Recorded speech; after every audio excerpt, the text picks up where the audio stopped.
भी important you can सी जो figure based content है उसको देख लेते हैं। सेक्सुअली रिप्रोड्यूसिंग जो एनिमल्स होते हैं, जितने भी एनिमल्स सेक्सुअली रिप्रोड्यूसिंग होते हैं, उनके लाइफ में दो मेन फेजेस हैं, यानी कि उनके लाइफ साइकिल को या लाइफ टाइम को दो फेज में डिवाइड कर सकते हैं। पहला है इमैच्योर स्टेज, जिसको कहते हैं जुवेनाइल स्टेज, जिस स्टेज में एक animal is not able to reproduce क्योंकि उसका रिप्रोडक्टिव सिस्टम एक्टिवेट नहीं होता है, और जब रिप्रोडक्टिव सिस्टम एक्टिवेट होता है टिल द जनरली डेथ या द एजिंग पीरियड, उसको रिप्रोडक्टिव फेज कहते हैं। ओके, तो टेस्टिस, तो testis is the male reproductive organ, oval shape का होता है, 4 to 5 centimetre long, 2 to 3 centimetre wide and 3 centimetre वॉड thick. Okay, The testis is covered by 3 layers। हाँ देखिए, अभी यहाँ पे जगह तो मैं लिख दूँ, तो 3 कवर, टेस्टिस को जनरली 3 फाइब्रस लेयर से कवर किया जाता है। पहला होता है ट्यूनिका वैजिनालिस, देन ट्यूनिका एल्बुजिनिया, और तीसरा होता है ट्यूनिका वैस्क्यूलोसा, वैस्क्यूलोसा। ओके, तो इसमें ट्यूनिका वैजिनालिस सबसे इंपॉर्टेंट है क्योंकि यही टेस्टिस के अंदर डिवाइड होता है इनटू पार्टीशन, जिससे 200 से 300 टेस्टिकुलर लोब्यूल्स बनते हैं। ओके, वाया आपका testicular septum, septum partitions. Okay, और हर लोब्यूल में, ईच टेस्टिकुलर जो लोब्यूल है, देखो ये फिगर्स बहुत इंपॉर्टेंट बच्चों, क्योंकि अभी हम लोग जो भी कर रहे हैं वो एमसीक्यू और आंसर वन सेंटेंस में आने के चांसेस है।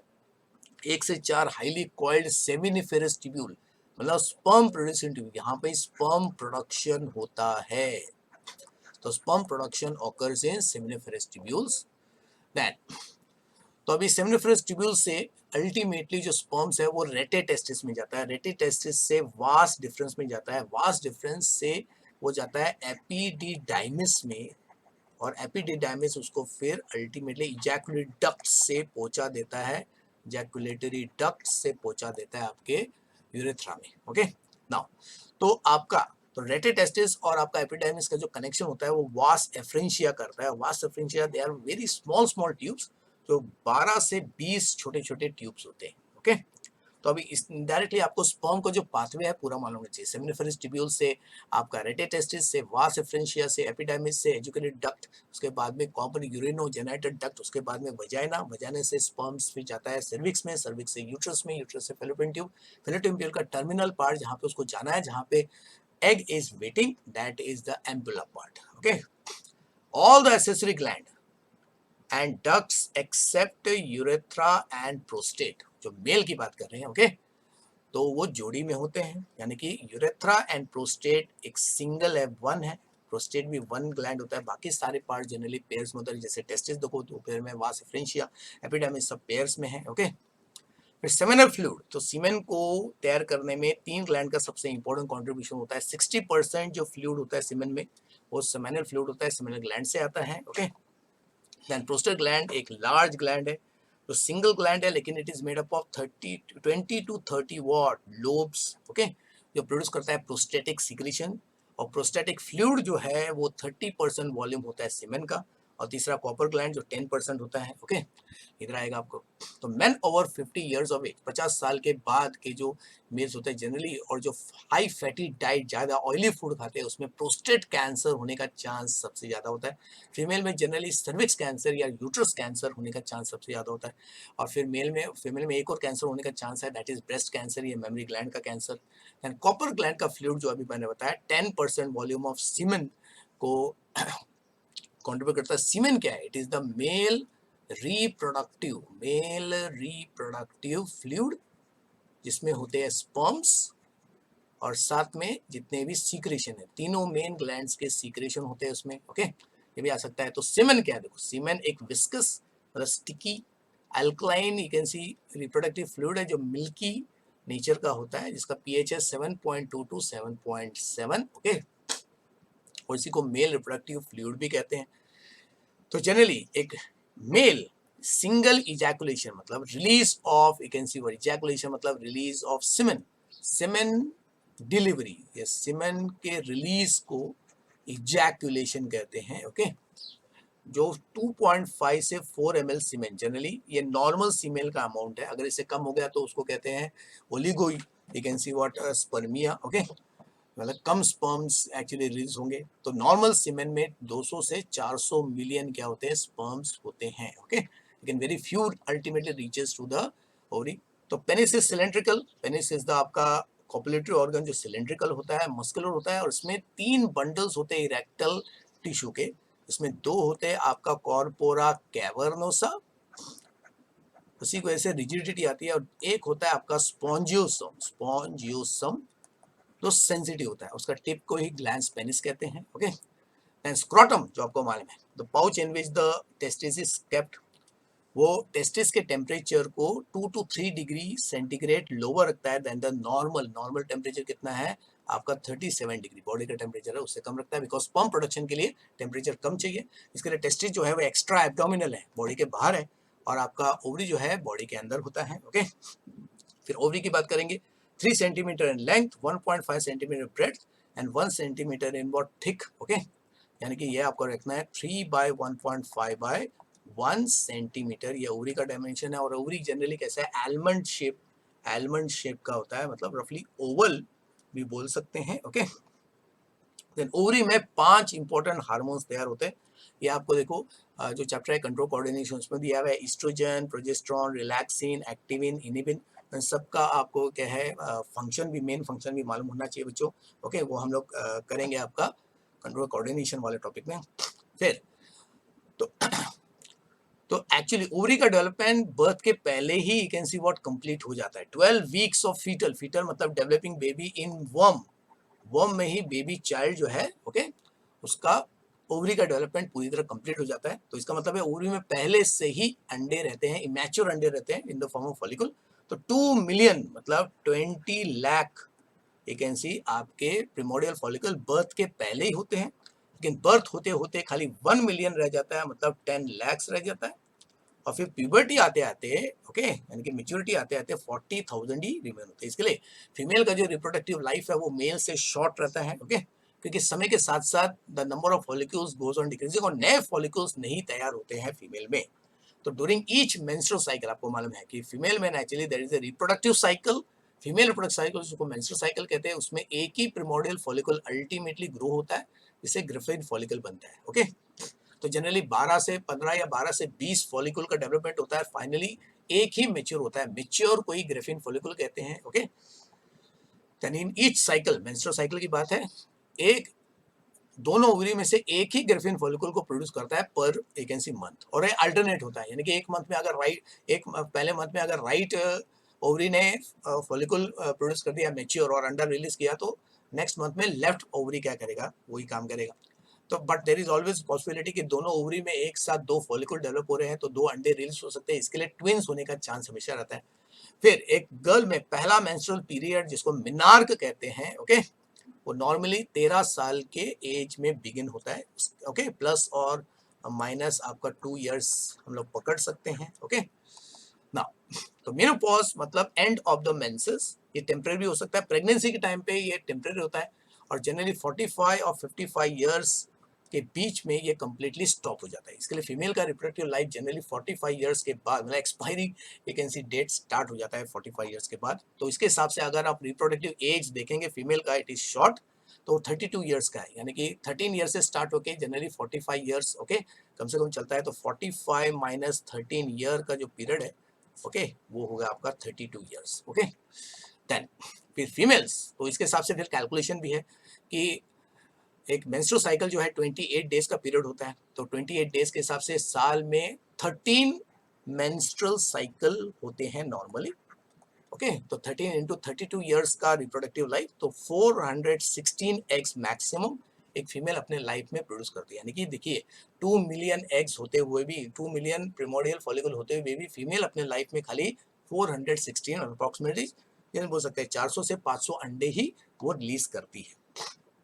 फिर ईच ओवेरियन ट्यूब, ओविडक्ट, उसी को फेलोपियन डक्ट भी कहते हैं, फेलोपियन ट्यूब भी कहते हैं, वो 10 से 12 सेंटीमीटर लॉन्ग होता है। ओके, एंड ओविडक्ट के 3 रीजन्स होते हैं। तो पहला इन्फर्टिलिटी जो फनल जैसा पार्ट है जो अंडे को रिलीज करता है। फिर ampulla is the broadest part जहाँ पे फर्टिलाइजेशन होता है, ये इंपॉर्टेंट है, broadest, and it is a site of fertilisation, site of fertilisation. फिर isthmus is the narrow part, ये नैरो पार्ट है, ओके। देन यूट्रस की बात करेंगे तो uterus is the pear shape inverted bag 7.5 centimetre long, 5 centimetre broad and 2.5 centimetre thick. अगर inches में करेंगे तो 3/2/1 इंचेस, अगर इंचेस में अगर आपको आ गया तो 3/2/1, तो एकदम सिंपल है। देखिए 2.5 सेंटीमीटर जो होता है वो 1 इंच के बराबर होता है। ये आपका rough you can see what relationship है, ओके।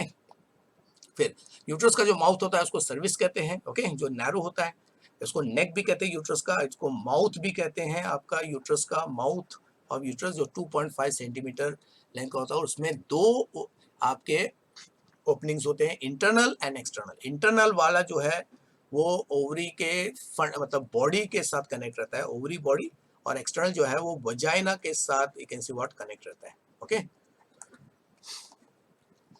चलिए नेक्स्ट, यूट्रन वॉल। अगर आप यूट्रस को कट करोगे, क्रॉस सेक्शन करोगे तो 3 लेयर्स दिखेगा। Outer layer of uterus is perimetrium, जो इलास्टिक एपिथेलियम, ट्रांजिशनल एपिथेलियम का बनता है। मायोमेट्रियम जो है वो आपका स्मूथ मसल्स का बनता है, वो भी स्ट्रेचेबल होते हैं। और एंडोमेट्रियम, ये लेयर जो है इसी का हर मंथ में ग्रोथ होता है, इसी में बच्चे का अटैचमेंट होता है। एंडोमेट्रियम में बच्चे का अटैचमेंट होता है। ब्लास्टुला जो है इसे रहता है, उसी को इम्प्लांटेशन कहते हैं।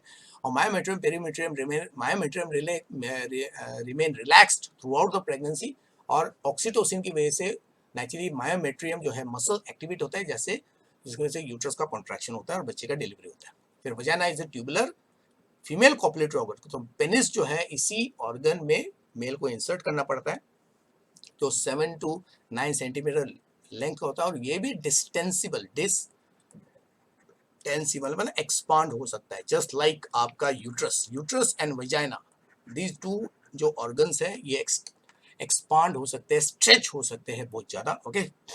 फिर ग्लैंडुलर टिश्यू ऑफ ब्रेस्ट, मतलब मेमरी ग्लैंड में, मेमी उसको मैमे भी कहते हैं, उसमें जनरली 15 से 20 इरेगुलर शेप का मेमरी लोब्स होता है, जो एरियोलर, जो actually alveolar alveolar you can see what glands रहते हैं, जो मॉडिफाइड स्वेट ग्लैंड्स रहते हैं। तो आपका मेमरी ग्लैंड जो है it is actually what modified आपका स्वेट ग्लैंड, याद रखना वो स्वेट ग्लैंड ही है, मॉडिफाइड स्वेट ग्लैंड्स है मेमरी ग्लैंड्स। तो मेल में प्यूबर्टी मतलब सेक्सुअल मैच्योरिटी स्टार्ट होता है 12 से 15 इयर्स का, और यही जो है एडोलेसेंस पीरियड का बिगिनिंग है। एडोलेसेंस की बिगिनिंग या टीन एज का बिगिनिंग कहलाता है, बिगिनिंग। और फीमेल में नेचुरली जो प्यूबर्टी होता है वो थोड़ा जल्दी स्टार्ट होता है, 10 to 14 ईयर। इसके लिए फीमेल जो है वो मेल से पहले मेच्योर होते हैं। That's why the age of marriage age जो है फीमेल में अगर देखा जाए तो वो 18 रखा गया है, और मेल का मैरिज एज जो है 21 रखा गया है, okay. Then menstrual cycles are repeated with periodicity, जो जनरली 28 डेज का पीरियड होता है, प्लस और माइनस 2 डेज उसमें कम ज्यादा हो सकता है नॉर्मल तरीके से। मेंस्ट्रुअल फेज, मेंस्ट्रुअल साइकिल के देखो 4 फेज। अब ये 4 फेज को आप ओवरी फेज के हिसाब से या यूट्रस फेज दोनों के हिसाब से कर सकते हैं। पहला फेज जनरली मेंस्ट्रुअल फेज कहलाता है, उसको ब्लीडिंग फेज कहते हैं, जिसमें पिछले साइकिल का जो आपका यूटराइन टिश्यू है एंडोमेट्रियम, उसको निकाल दिया जाता है in the form of bloody you can C material, जिसको मेंसेस कहते हैं। और जनरली इसमें 45 to 100 ml ब्लड रहता है। साथ में इस मेंसेस में क्या रहता है, आपका एंडोमेट्रियल टिश्यू, आपका secretion of the you can C uterus, जिसमें म्यूकस होता है लार्ज अमाउंट में, फिर ब्लड होता है, ओके। और सबसे इंपॉर्टेंट है अनफर्टिलाइज्ड एग रहता है।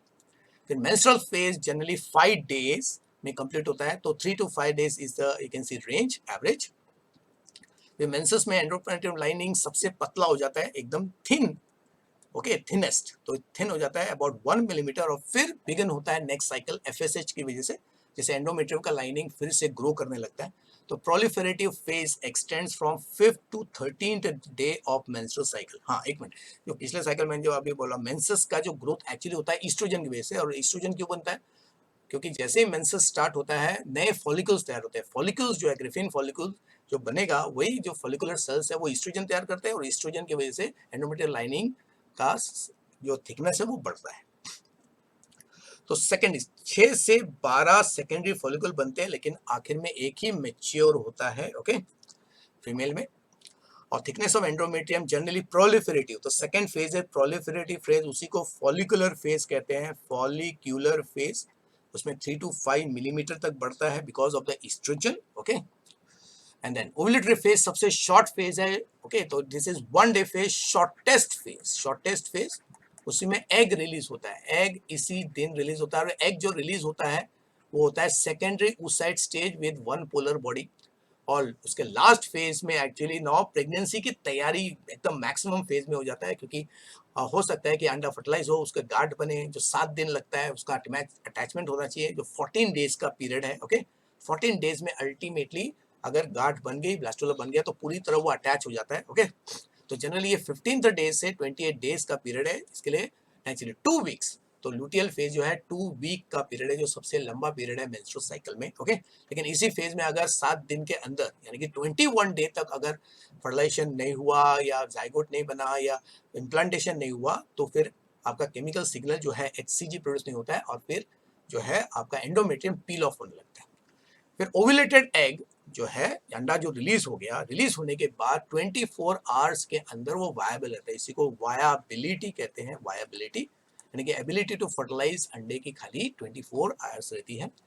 फिर अगर फर्टिलाइजेशन नहीं हुआ तो कॉर्पस लुटियम जनरली 2 वीक्स तक यानी कि 14 डेज तक ही मेंटेन रहता है, उसके बाद में वो कॉर्पस लुटियम में कन्वर्ट हो जाता है, ओके। और कॉर्पस लुटियम आपको मालूम है यही प्रोजेस्टेरॉन, प्रेगनेंसी हार्मोन तैयार करता है, प्रोजेस्टेरॉन, जो बाद में प्लासेंटा तैयार करने लगता है। फिर एंडोमेट्रियम बिकम्स वैस्कुलराइज्ड, मतलब इसमें ब्लड सप्लाई बहुत ज्यादा होता है, उसके थिकनेस भी फिर मैक्सिमम 8 to 10 मिलीमीटर तक पहुंच जाता है, ओके। और यही 8 to 10 मिलीमीटर जो है जो टिश्यू है उसको पील ऑफ कर दिया जाता है अगर फर्टिलाइजेशन नहीं हुआ या आपका इम्प्लांटेशन नहीं हुआ तो। फिर गैमेट फॉर्मेशन, चाहे मेल है, मेल गैमेट फॉर्मेशन को स्पर्मेटोजेनेसिस कहते हैं, फीमेल को oogenesis कहते हैं। इसमें 3 फेज है, डिवीजन फेज जिसमें आपका sperm mother cell, egg mother cell, उसको स्पर्मेटोगोनिया एंड आपका oogonia कहते हैं। फिर ग्रोथ होता है जिसमें प्राइमरी स्पर्मेटोसाइट और सेकेंडरी आपका प्राइमरी oocyte बनता है। फिर मैच्योरेशन में आपका final sperm in case of male and आपका सेकेंडरी oocyte जो तैयार होता है। फीमेल में आपको मालूम है कि जो सेकेंडरी oocyte है वो अभी इमेच्योर है, और उसकी मेच्योरिटी तब कंप्लीट होती है जब स्पर्म उसके अंदर एंटर करता है, ओके। फिर स्पर्म के 3 पार्ट्स है, देखो, हेड जिसमें न्यूक्लियस होता है, और ये बहुत स्पर्म पे ज्यादा क्वेश्चंस आए बच्चों, उसका डायग्राम अच्छे से करना। फिर से यहाँ पे बोल रहा हूँ, जितने भी डायग्राम्स है टेक्स्ट बुक के, जितने भी आपके रिप्रेजेंटेशन है, टेबल है, उन सबको अच्छी तरह कीजिए। मिडल पीस में ही होता है आपका व्हाट, माइटोकॉन्ड्रिया, इसमें माइटोकॉन्ड्रिया होता है, और tail is the longest part. और स्पर्म की जो लंबाई है वो जनरली 55 to 60 माइक्रॉन्स, और मिलीमीटर करेंगे तो 0.06 मिलीमीटर के आसपास होती है, ओके। और हेड में न्यूक्लियस के साथ साथ होता है एक्रोसोम, जिसमें होते हैं enzymes which helps in actually what penetration of the egg membrane. Sperm का नेक जो है हेड और मिडल पीस को जोड़ता है, हर हेड और मिडल पीस के बीच में शॉर्ट नेक होता है, उसी को देखो नेक वाला पार्ट, नैरो पार्ट को हमेशा सर्विक्स कहते हैं, जिसमें 2 सेंट्रल होते हैं। आगे वाला प्रॉक्सिमल पहला, दूसरा डिस्टल। इसमें प्रॉक्सिमल वाला जो है वो आपका एंटर करता है, इट एंटर्स इन एग, और उसी की वजह से अंडे का जो सेकंड मैच्योरेशन डिवीजन जो हमको मालूम है, सेकेंडरी oocyte रिलीज किया जाता है, लेकिन उसका फिर फाइनल डिवीजन, उसको मैच्योर ओवम में कन्वर्ट करने के लिए फिर आपको सेकंड डिवीजन कंप्लीट करना है, वो प्रॉक्सिमल सेंट्रल की वजह से होता है। 10 मिडल पीस जो है उसमें सेंट्रल एक्सियल फिलामेंट होता है, और which is covered by 10 to 14 turns वाला माइटोकॉन्ड्रिया, उसको क्या कहते हैं, स्पेशल स्पाइरली कॉइल्ड माइटोकॉन्ड्रिया, निबन कर्न कहते हैं, निबन कर्न, ये वर्ड याद रखना, निबन कर्न, क्योंकि आपको देखो डायग्राम बेस्ड क्वेश्चन कैसे आ सकता है, या तो आपको डायरेक्ट डायग्राम पूछेंगे नहीं तो डायग्राम होगा, उसके लेवल एब्सेंट रहेंगे, या ABCD होगा तो आपको उसको आइडेंटिफाई करना है, ओके।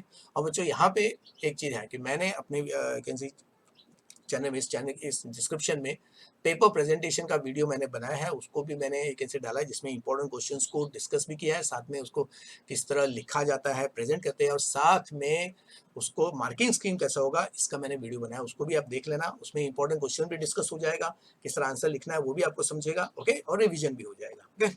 तो ये उस जो वीडियो का डिस्क्रिप्शन, आज के इस वीडियो के डिस्क्रिप्शन में मैंने क्या है दे दिया है link, okay. Then primary oocyte वो मियोसिस 1 करता है, उससे 2 अनइक्वल हैप्लॉइड सेल्स बनते हैं, एक सेकेंडरी oocyte, एक सेकेंडरी oocyte बनता है, इसी को रिलीज किया जाता है और बनता है फिर first polar body, first polar body तैयार होता है, ओके। तो मेल और फीमेल में ये फर्क है, मेल में क्या होता है कि एक प्राइमरी स्पर्मेटोसाइट से 2 सेकेंडरी स्पर्मेटोसाइट और 4 फिर आपके स्पर्मेटेड बन के 4 स्पर्म बनते हैं फीमेल। ऐसा नहीं है, जस्ट लाइक प्लांट की तरह ही यहाँ पे एक आपका जो प्राइमरी oocyte है उससे एक ही सेकेंडरी बनता है और उससे एक से फाइनली एक ही मेच्योर एग तैयार होता है। और बाकी के जो सेल्स होते हैं उनको पोलर बॉडी कहते हैं, जो vestigial you can see what nucleus होते हैं।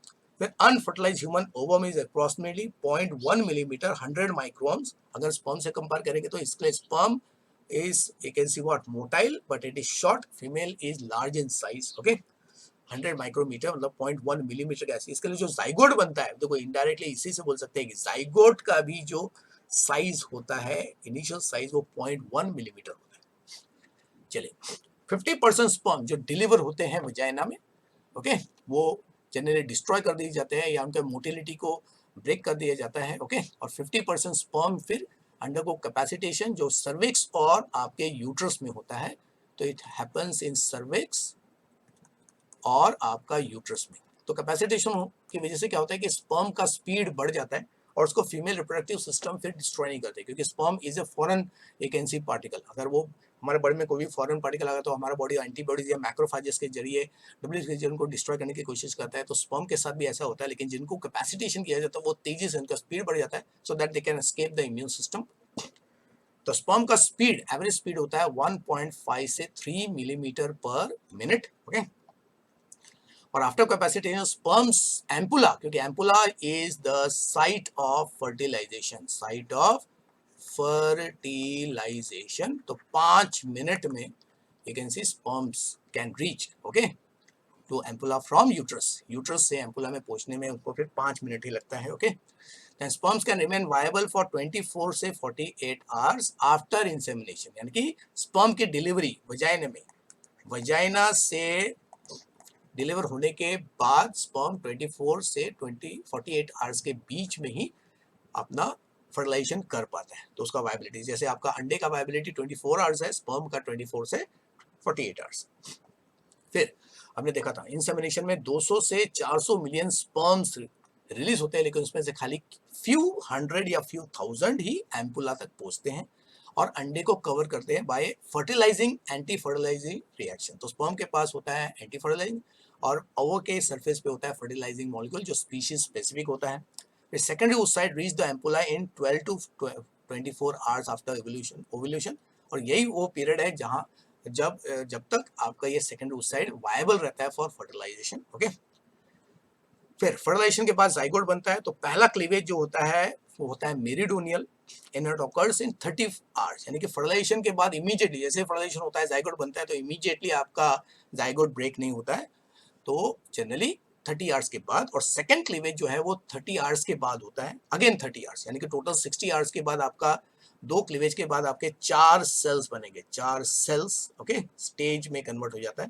क्योंकि फर्स्ट डिवीजन से 2 सेल बनेंगे, सेकंड डिवीजन से 4 सेल्स बनेंगे और थर्ड क्लीवेज होते होते आपका थर्ड क्लीवेज में 4 से 8 सेल्स बनेंगे थर्ड क्लीवेज में, ओके। और फिर फोर्थ डे ऑफ फर्टिलाइजेशन, उसके बाद में फोर्थ क्लीवेज के बाद अल्टीमेटली जो एम्ब्रियो तैयार होता है वो 16 फोर्थ क्लीवेज में, ये आपका फोर्थ क्लीवेज और 32 सेल्स, ये हो गया आपका व्हाट फिफ्थ क्लीवेज। तो 32 सेल वाला जो स्टेज है इसको लेट मोरूला कहते हैं और फोर्थ क्लीवेज वाले स्टेज को अर्ली मोरूला कहते हैं, अर्ली मोरूला, अर्ली। तो ये दोनों आपका अर्ली एंड लेट मोरूला है। इसमें 16 सेल्स स्टेज में सारे सेल एक जैसे होते हैं, आइडेंटिकल होते हैं, स्फेरिकल होते हैं। 32 सेल्स में क्या होता है, आउटर जो सरफेस के सेल्स होते हैं वो थोड़े से ओवल शेप हो जाते हैं क्योंकि उन पे इंटरनल प्रेशर पड़ता है, ओके। और 2 टाइप के कैंसी सेल्स डिस्टिंग्विश होते हैं। तो मोरूला में फाइनल लेट मोरूला में 2 टाइप के सेल्स होते हैं, आउटर जो छोटे साइज के होते हैं क्लियरर सेल्स होते हैं, मतलब उनका साइटोप्लाज्म लाइट कलर का होता है, इनर लार्जर सेल्स होते हैं। तो ये स्मॉलर सेल्स, इसी से बनता है आपका ट्रोफोब्लास्ट लेयर, ट्रोफोब्लास्ट बनता है। और जो इनर सेल्स है इनसे एम्ब्रियोब्लास्ट बनता है। एम्ब्रियोब्लास्ट मतलब उन सेल जिनसे एक्चुअली कैंसी बेबी तैयार होगा और ट्रोफोब्लास्ट से एक्चुअली अटैचमेंट न्यूट्रिटिव कैंसी कनेक्शन जो एम्ब्रियो का रहता है, ओके, वो तैयार होता है, ओके। प्लासेंटा तैयार होता है फीटल साइड का, ओके।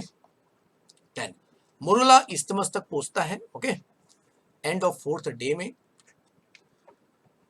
क्योंकि आइस्थमस क्या है, ये यूट्रस और ओविडक्ट का connection you can see what point है। फिर ब्लास्टुला यूट्रस में जाने के बाद यूट्राइन फ्लूइड में फ्लोट होता है up to 7 day, 7th day में ये हो जाता है और उसके बाद में देखिए इम्प्लांटेशन होना चाहिए। ओके, देन ब्लास्टोसिस्ट का अभी होता क्या है कि ब्लास्टोसिस्ट या ब्लास्टुला ये एक ही बात है, तो blastula and blastocyst are the same, you can see चीज, ये दोनों अलग अलग नहीं है। Hollow you can see mass of cell होते हैं जिसमें एक साइड पे आपका एम्ब्रोब्लास्ट डिस्क रहता है, ओके, और फिर आउटर कवरिंग इज एम्ब्रोब्लास्ट।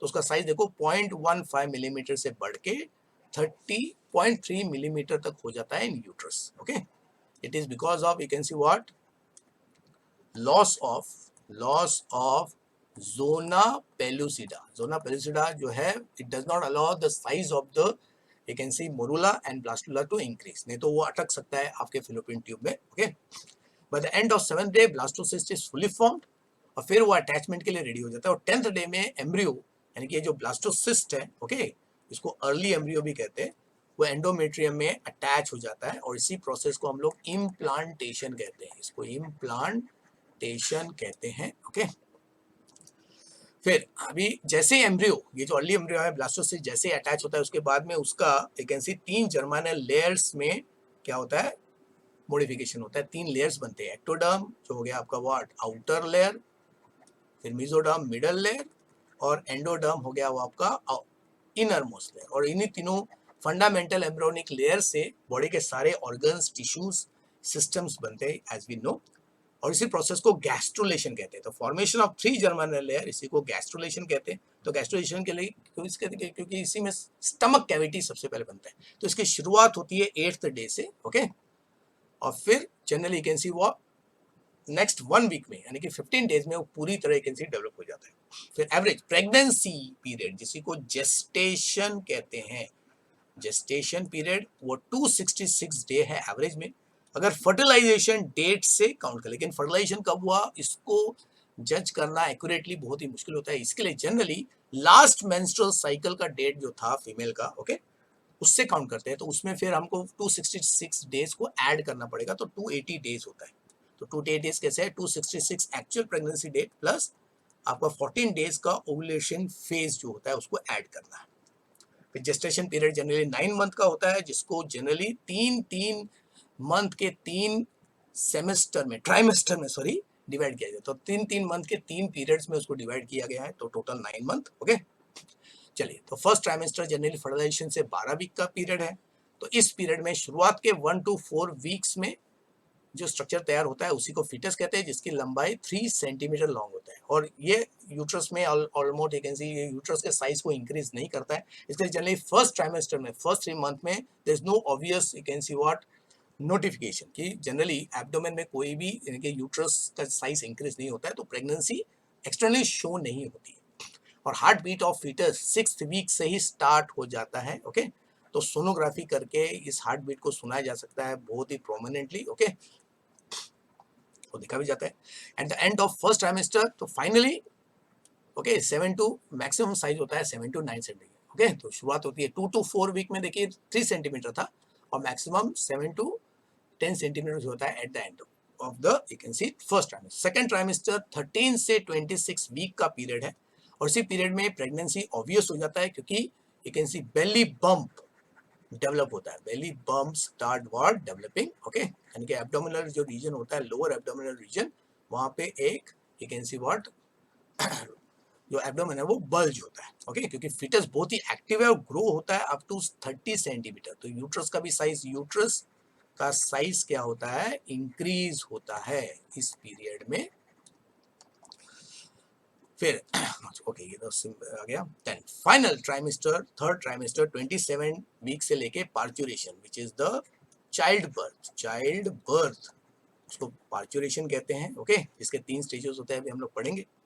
फिर फीटस इस पीरियड में 3 से 4 किलोग्राम वजन का हो जाता है और 50 सेंटीमीटर। तो नेचुरली वो अभी सीधा स्ट्रेट तो नहीं कैन सी सकते, थोड़ा सा बेंड हो जाता है, कॉमा शेप का you can C position turn करना पड़ता है, पैर जनरली फोल्ड होते हैं। फिर अम्बिलिकल कॉर्ड जो फीटस को प्लासेंटा के साथ जोड़ता है, okay, which is the connection between the mother and the आपका चाइल्ड। इसमें 3 ब्लड वेसल्स होते हैं, इसमें 2 छोटे आर्टरीज, इसका काम है बच्चे के आपके कार्बन डाइऑक्साइड और उसके वेस्ट को माँ के बॉडी में पहुंचाना, और वन लार्ज वेन जिसका काम है माँ के ऑक्सीजन और न्यूट्रिएंट्स को बच्चे तक लेके जाना। तो यहाँ पे देखिए वेन यहाँ पे ऑक्सीजन लेके जा रहा है और आर्टरीज जो है कार्बन डाइऑक्साइड और वेस्ट को लेके आ रहा है। फिर पार्चुरेशन मतलब चाइल्ड बर्थ के 3 स्टेप है। डायलेशन फेज, तो इस फेज की शुरुआत कैसे होता है, बच्चा जो फुल टर्म का हो जाता है वो ACTH हार्मोन जो है वो रिलीज करता है, माँ के शरीर में जाता है, जिससे ऑक्सीटोसिन प्रोड्यूस होता है। ऑक्सीटोसिन के पहले रिलैक्सिन जो है, रिलैक्सिन की वजह से सर्विक्स रिलैक्स होने वाला है। सर्विक्स देखो पूरे प्रेगनेंसी के टाइम पे सर्विक्स कॉन्ट्रैक्ट था, लेकिन डायलेशन फेज में सर्विक्स रिलैक्स ओपन होने लगता है और कॉन्ट्रैक्शन स्टार्ट हो जाता है यूट्रस का बिकॉज ऑफ ऑक्सीटोसिन। ऑक्सीटोसिन का लेवल अल्टीमेटली जब हाई हो जाता है तब बच्चे का एक्चुअल डिलीवरी होता है, उसको कहते हैं एक्सपल्शन। और फिर बच्चे के डिलीवरी के कुछ समय के बाद बच्चे का प्लासेंटा, बच्चे का बाकी के जो कवरिंग्स होते हैं उसको निकाल दिया जाता है, जिसको आफ्टर बर्थ कहते हैं। ओके, तो expulsion stage generally 20 to 60 minutes में होना चाहिए। अगर नहीं हुआ तो अल्टीमेटली फिर इमरजेंसी सिजेरियन सेक्शन करना पड़ता है। फिर after birth happens, after birth को प्लासेंटल फेज भी कहते हैं। After birth is called placental phase कहते हैं।